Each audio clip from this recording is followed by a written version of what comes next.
வெற்றி துளசி சீரியலில் இப்போ ஒரு அருமையான அட்டகாசமான மாசான எபிசோட் வந்திருக்குன்னே சொல்லலாம். விசிஎன் சுத்தமாக போக மாட்டேது. பார்க்கலாம் லைக் பண்ணிட்டு பார்த்தீங்கன்னா கொஞ்சம் பேச வந்து மூடிட்டா இருக்கும்.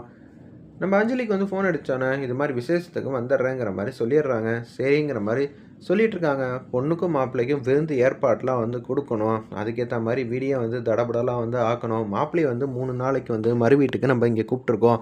இங்கே ரொம்ப நல்லா வந்து கவனிச்சுக்கணுங்கிற மாதிரி தான் சொல்லிகிட்டு இருக்காங்க. அந்த இடத்துல நம்ம சிவராமன்லேருந்து எல்லாரும் மாப்பிள்ளை இத்தனை நாள் வரைக்கும் நம்ம வீட்டில் ஒரு நாள் கூட தங்கினதில்லை. அவர் வீட்டை பொறுத்த அளவு அங்கே எப்படி எப்படியெல்லாம் இருக்கும்னு தெரியல. ஆனால் இங்கே அவருக்கு நம்மளால் முடிஞ்ச அளவுக்கு சௌரியம் படுத்தி கொடுக்கணும். மாமா இதெல்லாம் முடியுமா? அவர் ஏகப்பட்ட விஷயம்லாம் அவர் வீட்டில் வந்து இருக்கும். அதுக்குன்னு எல்லா ஏற்பாடும் வந்து பண்ண முடியுமா? ஏசியே இல்லாமல் இருந்ததே இல்லை. நம்ம வீட்டில் வந்து ஃபேனு தான். அதுவும் பவர் இல்லைன்னா ஒன்றும் பண்ண முடியாது அப்படின்னு சொல்லிட்டு இருக்காங்க. சரி புரியுது. மாப்பிள்ளைக்கு நம்மளால் ஏசியெல்லாம் வந்து வாங்கி கொடுக்க முடியாது. இருப்பினும் வந்து நல்ல புது தலாணி, புது பெட்ஷீட்டு அது மாதிரி சின்ன சின்ன விஷயத்தெல்லாம் வந்து பார்த்து பார்த்து செஞ்சு தரலாம்ல. சரி அதுக்கேற்ற மாதிரி மாப்பிள்ளைக்கெல்லாம் என்னென்ன தேவையோ அதெல்லாம் நான் வாங்கிட்டு வந்து வைக்கிறேன்னு சொல்லிட்டு தலாணி, போர்வை இது எல்லாம் புதுசு புதுசாக வந்து வாங்கிட்டு வந்து வச்சுருக்குறாங்க. ப்ரெஷ்லேருந்து எல்லாமே. அப்போன்னு பார்த்து இன்னும் கொஞ்சம் நேரத்தில் வந்து என் பொண்ணு வரப்போகிறாளே அப்படின்னு சொல்லும்போது இது எல்லாம் மாப்பிள்ளைக்காக நான் வாங்கிட்டு வந்தேன். இன்னொன்று பொண்ணுக்கும் மாப்பிள்ளைக்கும் சீர் வேற கொடுக்கணும்ல. அதுக்கேற்ற மாதிரியும் வந்து ட்ரெஸ்லாம் வந்து வாங்கிட்டு வந்திருக்கேன் அப்படின்னு சொல்லும்போது ரொம்ப சந்தோஷமாக வந்து இருக்குது. அம்மா இப்போதாம்மா நீ ரொம்ப சந்தோஷமாக இருக்கன்னு துளசி வந்து பேசுகிறாங்க அந்த இடத்துல. இதை கேட்டோன்னே வந்து அவங்க மனசுக்கு வந்து கஷ்டமாக இருக்குது. முதல்ல உன்னோட புருஷனுக்கு தான் இது எல்லாமே வந்து பண்ணியிருக்கணும். ஆனால் என்னால் எதுவும் வந்து கொடுக்க முடியாமல் போயிடுச்சேம்மா. கடைசி நேரத்தில் வந்து கல்யாணம் வந்து நின்று போச்சேங்கிற மாதிரி துளசிக்கிட்ட வந்து வருத்தப்பட்டு பேசுகிறாங்க. அம்மா விடுமா, இது சந்தோஷமாக இருக்க வேண்டிய நேரம். அஞ்சலி எப்படி இருக்கா என்ன இருக்காங்கிற மாதிரி கேட்டுக்கங்க. மகேஷ் வந்து நல்லா தான் பார்த்துக்கிட்டு இருப்பாங்க. இருப்பினும் அஞ்சலி தான் வந்து எப்படி வந்து கவனிச்சிருப்பான்னு தெரியலங்கிற மாதிரி பாட்டி வந்து காமெடியாக பேசுகிறாங்க. ஏம்மா என்னாச்சு? நம்ம அஞ்சலிக்கிட்ட என்ன பிரச்சனை இருக்குது? ஏய் மாப்பிள்ளை இத்தனை நாள் வரைக்கும் அவர் என்ன சமைச்சு சாப்பிட்டாருன்னு தெரியல சாப்பாட்டுக்கலாம். ஆனால் அஞ்சலிக்கு சமையல்னால் என்னன்னு கூட தெரியாது. இவ மாட்டுக்கு கிச்சனுக்கு போகிறேன்னு சொல்லி அவள் என்ன சமைச்சு மாப்பிள்ளைக்கு வந்து கொடுத்தாலோ, இங்கே 3 நாளில் கொஞ்சமாவது லட்சுமி உன் பிள்ளைக்கு சமையல்னால் என்னன்னு கற்றுக் கொடு சரியா அப்படின்னு சொன்னேன். ஓ அப்படி வேற இருக்குல்ல அத்தை, என்ன பண்ணி வச்சுருக்கான்னு தெரில. ஆனால் செமையாக காமெடியெல்லாம் நடந்திருக்கும். இது எல்லாத்தையும் வந்து கேட்டு தெரிஞ்சுக்கணுங்கிற மாதிரி தான் யோசிச்சுட்டு இருக்காங்க. அந்த இடத்துல நம்ம பாட்டிலேருந்து வீட்டில் இருக்கிற எல்லாரும் அப்போன்னு பார்த்து வராங்க.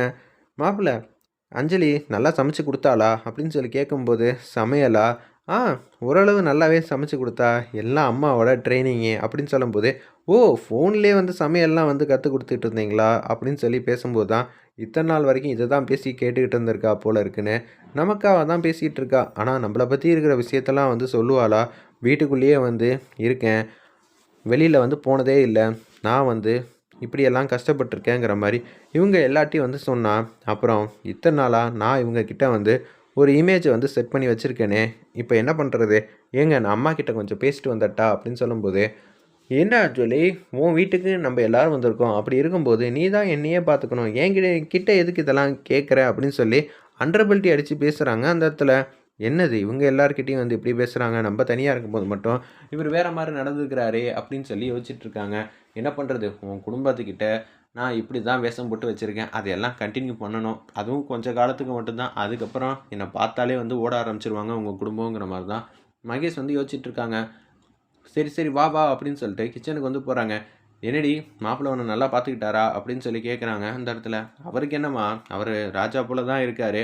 அவர் வீடு இருக்கே எவ்வளோ பெரிய வீடு தெரியுமா? சுற்றி சுற்றி பார்க்குறதுக்கே வந்து ரொம்பவே வந்து கஷ்டமாக போச்சு. அவ்வளோ பெரிய வீடா?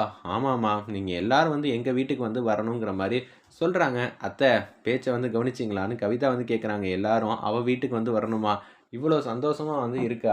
இந்த பார்க்க தான் நாங்கள் எல்லோரும் ஆசைப்பட்டோம். எப்போதும் நீ இது மாதிரி தான் சிரிச்சுக்கிட்டே இருக்கணுங்கிற மாதிரி யோசிக்கும்போது இந்த பக்கம் மகேஷ் வந்து திங்க் பண்ணிகிட்டு இருக்காங்க.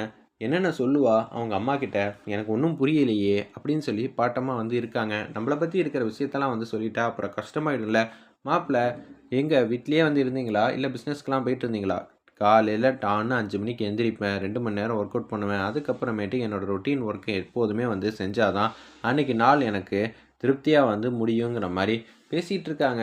சரி மாப்பிள்ளை எப்போதும் வந்து பிஸ்னஸ் தானா, எல்லா விருந்து ஏற்பாடும் இருக்குது, மாப்பிள்ளைக்கு வந்து எதாவது சாப்பிட எடுத்துகிட்டு வர மாட்டிங்களான்னு சீடை, முறுக்கு, அதிரசம் இதெல்லாம் என்னென்ன பலகாரம் வந்து செய்வாங்களோ அது எல்லாத்தையும் குடுக்குறாங்க. அத்தை இருந்தாலும் அஞ்சலிக்கு உங்க கைப்பக்குவம் வரவே மாட்டேங்குதே! இருந்தாலும் கொஞ்சமாவது வந்து கஷ்டமா இருக்கு அத்த சமையல்லாம். நீங்க பார்த்து கொஞ்சம் ருசியா வந்து எப்படி சமைக்கணும்னு சொல்லிக் குடுங்கங்கிற மாரி சொன்னோனே, "என் சமையல் உங்களுக்கு பிடிக்கலையா? என்ன நெனச்சுக்கிட்டு இருக்கீங்க?" அப்படின்னு சொல்லி அஞ்சலி வந்து வானத்துக்கு பூமிக்கு குதிக்கிற மாரி பேசுறாங்க. அஞ்சலி பேசுறத பார்த்து, "ஆ வேணாம்மா, நான் உன்கிட்ட வந்து எதுவும் பேசல. நீ உங்க அம்மாவோட சூப்பரா வந்து சமைக்கிற போதுமா?" அப்படி சொல்லுங்கங்கிற மாரி 2 பேரும் ஒத்துமையா இருக்கிற மாரி பேசிக்கிட்டு இருக்காங்க. இத வந்து பார்த்து சுத்தி இருக்கிறவங்கலாம் வந்து சிரிக்கிறாங்க. பரவாயில்லையே! மாப்பிள வந்து அஞ்சலி பேச்ச கேட்டு தான் நடந்துக்கிறாரு போல இருக்கு. எல்லாமே வந்து அஞ்சலி எடுக்கிற முடிவு தான் போல இருக்கு. அப்படின்னு சொல்லி சிவராமன்லேருந்து எல்லாரும் சந்தோஷமா வந்து நெனச்சிட்டு இருக்காங்க. இது மாரி நான் இருந்தா தான் நீங்க அஞ்சலிய வந்து பார்க்கணும்னு வரவே மாட்டீங்க. அதுக்காக தானே இப்படியெல்லாம் வந்து ட்ராமா வந்து ஆட வேண்டியதா இருக்கு அப்படின்னு சொல்லிட்டு இருக்கிறப்ப, எல்லா பலகாரமும் சாப்பிடுங்கங்கிற மாரி சொல்றப்ப, அந்த தட்டையே வந்து பார்க்குறாங்க.